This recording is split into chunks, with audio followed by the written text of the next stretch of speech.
Welcome to the Banker Lamp. Please enjoy the video. You start by setting the exact view you want to capture. Pick perspective for realism or parallel projection for accurate measurements.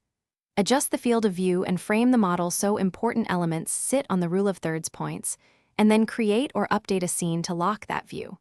Once done, toggle shadows and styles.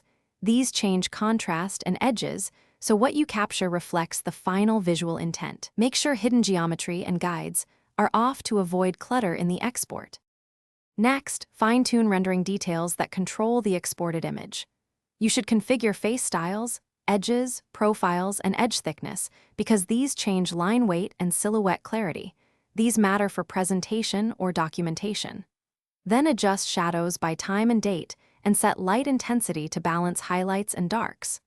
Also open the export dialog and choose image format and resolution. If you need higher DPI, increase pixel dimensions rather than relying on compression. Once set, preview and reopen settings if the result. Finally, export the view. Go to File, Export, 2D Graphic, and pick PNG, JPG, or TIFF depending on your need for transparency and quality. Set resolution and anti-aliasing. Higher pixel dimensions yield crisper results. Choose transparent background only if you need compositing. Save and inspect the file at 100% zoom to confirm clarity.